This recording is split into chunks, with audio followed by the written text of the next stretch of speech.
Morning guys, myself Sandeep Kumar Reddy from engineers competitive training academy. ఈరోజు నేను మీకు A4 Y group examination paper 19 అది చెప్పబోతున్నాను. ఆల్రెడీ నేను 18 వరకు చెప్పాను. Please go through them. So let us see exactly ఏమేమి ఉన్నాయనేది. ఇక్కడ మనం చూసినట్లయితే the most frightening aspect of malnutrition is that it is likely to cause permanent brain damage అని చెప్పుకోవచ్చు అనమాట. ఇక్కడ ఏంటంటే ఏదైతే మాల్ న్యూట్రిషన్ వల్ల ఏం ప్రాబ్లమ్స్ వస్తాయి, ఆ విధంగా బ్రెయిన్ డ్యామేజ్ కూడా రావడం జరుగుతుంది. Experiments carried out on animals suggest that brain damage due to malnutrition is irreversible.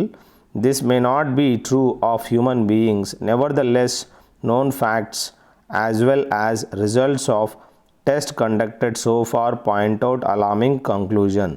The human brain grows every fast 3 months before its birth అనమాట. సో ఓవరాల్ ఏంటంటే every first 3 months before its birth అనేది grow కావడం start అవుతుంది.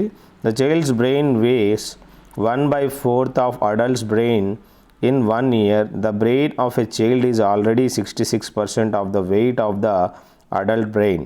At 4 years the brain was 99% and at age 8 the child's brain is the size of adults and there is no further increase. Quite obviously, the first 4 years are crucial for the development of the brain, and if the child suffers from malnutrition, the damage to the brain will be permanent అనమాట. So it will be permanent. ఇక్కడ ఏంటంటే whole soul ఇక్కడ brain గురించి చెప్పబోతున్నాడు. So దీన్ని బట్టి మనం చూసినట్లయితే ఇక్కడ 1/4 ఆఫ్ ద అడల్ట్స్ బ్రెయిన్ అనేది మనం చూడొచ్చు, చిన్నపిల్లాడిది. సో ఫస్ట్ 3 monthsలోనే గ్రోత్ అవుతుంది. సో 66% అనేది చూసినట్లయితే wait of the adult for the brain of a child is already 66% wait of the adults brain. కాబట్టి అట్ 4 years స్టేజ్లో మాత్రం 99% అయిపోతుంది అనమాట. So at the 4 years completely 99% అది ఇంప్రూవ్ అవుతుంది అనమాట. At the age 8 so adults brain లాగానే ఉంటుంది అనమాట. దాని తర్వాత ఇంక్రీజ్ అనేది కాదు. సో ఆ విధంగా the whole growth of the brain అనేది చెప్పడం జరిగింది. The most serious harm that may be cause by malnutrition అంటే పర్మనెంట్ డ్యామేజ్ అనేది జరుగుతుంది అనమాట. అదేవిధంగా a good nutrition is essential in the first 4 years of a child's life అంటే మొట్టమొదటి 4 years ఆఫ్ బ్రెయిన్ అనేది ఎంత వెయిట్ ఉంటుందంటే 99% అని మనం తెలుసుకోవచ్చు. సో ఇది good nutrition is essential in the first 4 years of a child's life అని మనం తెలుసుకోవాలి. నెక్స్ట్ మనం చూసినట్లయితే the theme of the passage MEH అంటే malnutrition and its effect అని మనము ఇక్కడ ఇవ్వడం జరిగింది. సో మనము మెయిన్ థీమ్ ఏంటి అంటే మనం సరిగ్గా తినకపోవడం వల్ల ఏ విధంగా ఎఫెక్ట్ అనేది జరుగుతుంది అనేది ఆ పిల్లలకి 4 years వరకు ఎంత ఇంపార్టెన్స్ అనేది మనం చెప్పడం జరుగుతుందన్నమాట. Next find out the word in the passage అంటే వెరీ ఇంపార్టెంట్ అంటే ఇట్స్ వెరీ క్రూషియల్ అని చెప్పొచ్చు అనమాట. సో అది క్రూషియల్ అనేది ఇవ్వడం జరిగిందనమాట. The meaning of irreversible is అంటే అన్చేంజబుల్. ఎందుకంటే ఇక్కడ రివర్సిబుల్ అంటే చేంజబుల్ అనమాట, ఇర్రివర్సిబుల్ అంటే అన్చేంజబుల్ అని is the right answer. Next perspire అంటే దీన్ని ఇక్కడ మనం మిస్పెల్ట్ చూసినట్లయితే డ్రిబుల్ అనేది కరెక్ట్, యాక్యూట్లీ అనేది కరెక్ట్, విదర్ అనేది కరెక్ట్, ప్రిస్పైర్ అనేది మాత్రం రాంగ్ అనమాట.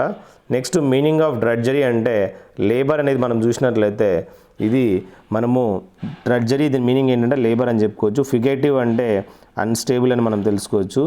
Next till it stops raining అనేది రావడం జరిగింది. ఇక్కడ టిల్ ఇట్ స్టాప్స్ రైనింగ్ బదులు unless the rain stops I cannot go to the market for shopping అనమాట.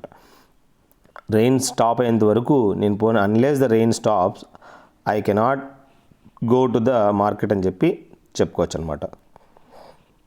Only if I were rich enough to buy I can అంటే ఇక్కడ ఏంటంటే only if I were rich enough to buy I could my favourite car అంటే ఇక్కడ పాస్ట్లో ఉంది కాబట్టి I were rich అని ఓవరాల్ ఏంటంటే ఇక్కడ ఐ కుడ్ అనేది రావాలి.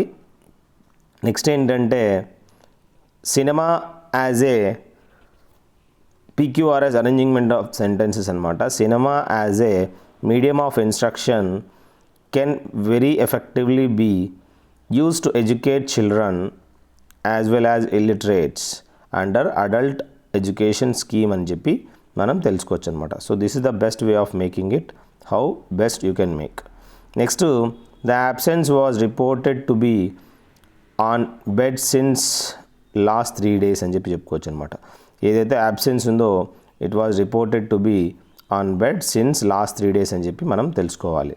Next when I entered the room he was lying in the bed అనమాట. నేను ఎప్పుడైతే ఎంటర్ అయ్యానో రూమ్లోకి అక్కడ అతను పడుకొని ఉన్నాడు. He was lying in the bed అని చెప్పి చెప్పుకోవచ్చు అనమాట. నెక్స్ట్ మనము high pitched noises disturbed the readers mind అని చెప్పి మనం తెలుసుకోవాలి. So what ever the high pitched noises ఉన్నాయో డిస్టర్బ్ ద రీడర్స్ మైండ్ అని చెప్పి మనం గుర్తుంచుకోండి. The water rushed in a silver stream down on mountain slope అంటే సో ఇక్కడ ద వాటర్ అనేది ఏమైందంటే rushed in a silver stream లాగా రష్ అయిందనమాట. నెక్స్ట్ ఏంటంటే a change which is proposed or made to a rule, దాన్ని ఏమంటారంటే amendment అని చెప్పి చెప్పుకోవచ్చు అనమాట. ఏదైతే చేంజ్ ఉందో which is proposed or made to a rule and regulation బట్టి చూసినట్లయితే amendment is the right answer for this. Person of good appearance and manners అంటే డిబోనైర్ అంటే ఎవరికైతే గుడ్ అపియరెన్స్ అండ్ మేనర్స్ ఉందో అతన్ని ఇక్కడ చూసినట్లయితే డిబోనైర్ అని చెప్పుకోవచ్చు అనమాట. సో ఈ విధంగా 1 words అనేది కూడా చాలా ఇంపార్టెంట్. ఇడియమ్స్ అండ్ ఫ్రేజెస్ ప్రకారం చూసినట్లయితే a feather in one's cap అంటే ఇట్స్ అన్ అచీవ్మెంట్ అనమాట. నెక్స్ట్ క్వీర్ ఫిష్ అంటే ఏ స్ట్రేంజ్ పర్సన్ అని మనం తెలుసుకోవచ్చు అనమాట. సో ఈజ్ ఏ క్వీర్ ఫిష్గా మనం గుర్తుంచుకోవాలి, is a strange person. Next ఏంటంటే I know that he did the work అంటే that the work was done by him is known to me అని చెప్పి చెప్పుకోవచ్చు అనమాట. I know that he did the work అంటే the work was done by him is known to me అని చెప్పి మనం తెలుసుకోవాలి. నెక్స్ట్ మనము రీజనింగ్ చూసినట్లయితే 83, 25, 29 దీని ప్రకారం మనం we have to write what exactly will be the next అనేది please let me know. AZ, BY, DW, EV, HS, IR అనేది ఇవన్నీ opposite words. Azad, boy, due, even, high school, infrared అని చెప్పి చెప్పుకోవచ్చు. ఆ విధంగా మనం చేస్తే కేపీఎల్లో అనేది రావాలి. So you go through exactly what has been given. Sweet, bitter, salty, insipid అంటే టేస్ట్లెస్ అనమాట. మిగతా అవన్నీ టేస్ట్లు ఉంటే ఇది మాత్రం టేస్ట్లెస్ కాబట్టి ఆడ్ వన్ అనమాట. ఏఎంవి, ఎఫ్క్యూఎక్స్, కేయూజెడ్, పివైబి అనేది నెక్స్ట్ వచ్చింది. You have to find out what exactly. Next ఏంటంటే 5, 6, 7, 3, 4, 5, 9, 10, 11. So as per this missing number is 577. How it has come? You have fun. Next ఏంటంటే child, occupation, marriage, infant, education. Initially ఏమవుతుంది, child is an infant and then you will be a child and then education has to be given and then occupation ఇవ్వాలి, దాని తర్వాత marriage చేసుకోవాలి. So this is the way of making some sentences. Cannot be form from retrenchment అంటే ఇక్కడ never అనేదిలో వి ఉందా, రిట్రెంచ్మెంట్లో వి ఎక్కడ ఉందా, లేదు. So that the answer is never. And మద్రాస్ని ఏమని రాశాడు, ఎన్బిఈ ఎస్బిటి రాయడం జరిగింది. లాహోర్ని ఎంబిఐపిఎస్ఎఫ్ రాయడం జరుగుతుందన్నమాట. నెక్స్ట్ మనం చూసినట్లయితే పేపర్, స్టేషనరీ, ఇంక్. సో ఈ స్టేషనరీలోనే పేపర్ వస్తుంది, ఇంక్ వస్తుంది, but they are separate actually. Next we have arranging of dictionary wise, outsit, output, outwit, out top, outset అనేది దిస్ ఆర్ ఆల్ 5 అనమాట. So you have to make it as 2, 5, 1, 4, 3 is the right answer.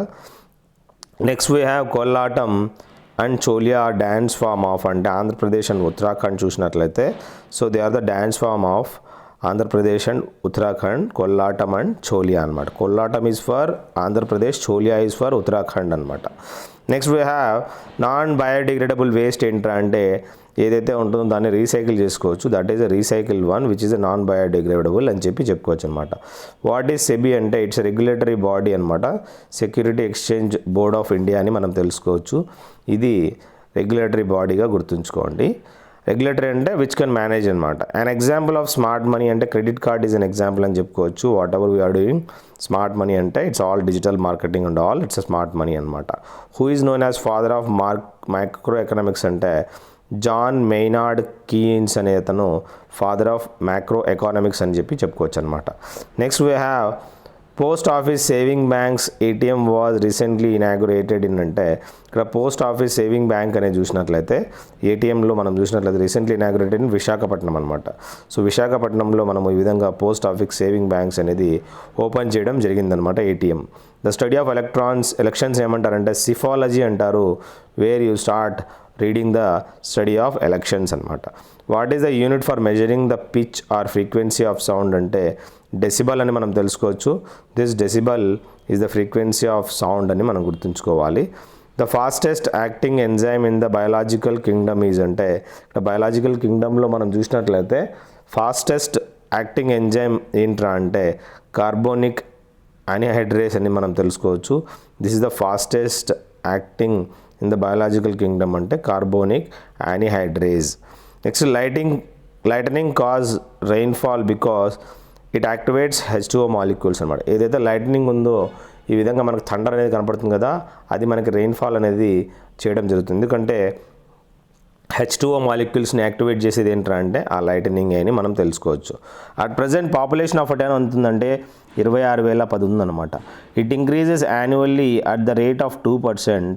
What is the population of town 2 years ago?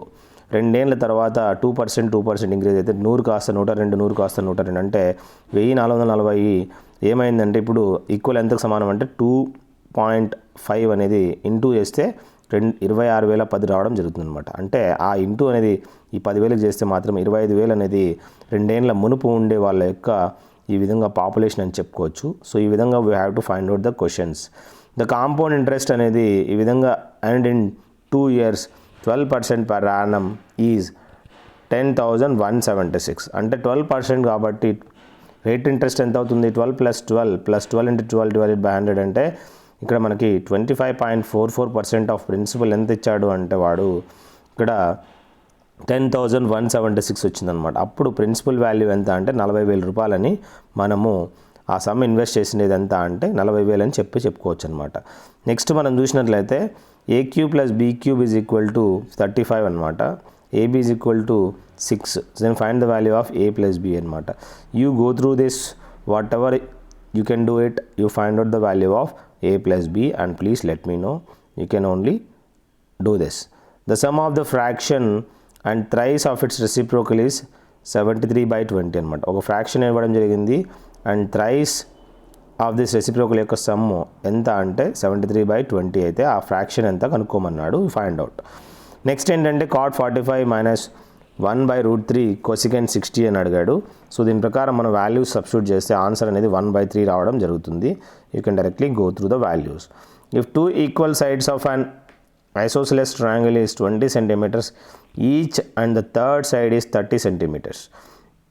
So ఇక్కడ మనకి 2 అనేది ఇవ్వడం జరిగింది. 2 మాత్రం 20, 20, ఇంకొకటి మాత్రం 30. దాని ప్రకారం చేసుకుంటే S = A + B + C/2 కాబట్టి so we get the S and we directly do that and we get the answer as 300√10 is the answer, is the right answer అనమాట. A can do 75% of a job in 18 days అంటే full job ఎంత చేస్తాడంటే 24 daysలో చేస్తాడనమాట. B can do 25% job in 12 days అంటే full job 48 daysలో చేస్తారు. దాని ప్రకారము టుగెదర్ 75% ఆఫ్ జాబ్ చేయడానికి ఎంత టైం పడుతుందంటే వీళ్ళిద్దరు LCM అనేది 48 అనేది రావడం జరుగుతుంది. రోజుకి 2 గుడ్లు తింటాడు ఏ అనేవాడు, 24 రోజులు తినేస్తాడు 48 గుడ్లు. బి అనేవాడు 1 గుడ్డు తింటాడు 48 రోజులు తినేస్తాడు. దాని ప్రకారం మనం చూసినట్లయితే ఇక్కడ మనము 16 daysలో మొత్తం 48 గుడ్లని తినేస్తారనమాట. సో ఇక్కడ కానీ వాడు అడుగుతుంది ఏంటంటే 3/4 ఆఫ్ ద 16. ఇక్కడ మనం చూసినట్లయితే 3/4 ఆఫ్ 16 అంటే 12 daysలో ఆ విధంగా 75% ఆఫ్ వర్క్ అనేది చేయొచ్చు అనమాట. Next area of 4 walls of a cuboid అనమాట ఎంత అంటే 57 square meters అనమాట. అయితే if its length is 5.5 meters and height is 3 meters, what is the breadth in metres అనమాట. సో దీని ప్రకారం మనం LBH ఫైండ్ అవుట్ చేస్తే we can directly go through that. సో వాడు ఇచ్చిన ప్రకారం మనకి area of a 4 walls formula ఏంటంటే 2H × L + B కాబట్టి ఈజ్ ఈక్వల్ టు ఎంత ఇచ్చాడు 57 ఇచ్చాడు. H వాల్యూస్ ప్లేస్ చేస్తే B వాల్యూ మనకి 4 అనేది రావడం జరుగుతుంది ఈ సూత్రంలో అనమాట.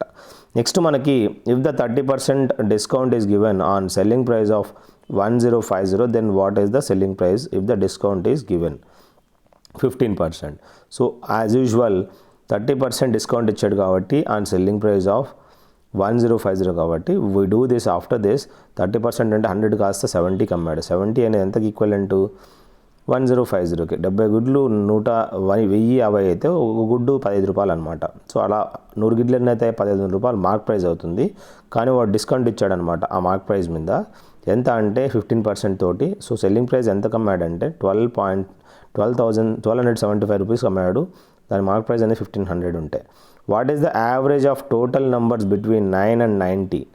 9కి మరియు 90కి యావరేజ్ ఆఫ్ ఆల్ నంబర్స్ ఎంత అంటే ఇక్కడ మనం గుర్తుంచుకోవాల్సింది విచ్ ఆర్ డివిజిబుల్ బై 8 అనమాట. సో దాని ప్రకారం మనం చేస్తే 8 డివిజిబుల్ తోటి we can directly go through all the sum divided by 10 అంటే we will get the answer as usual required anamata. That is, after doing this we get the answer as 26 is the average of all the numbers anamata.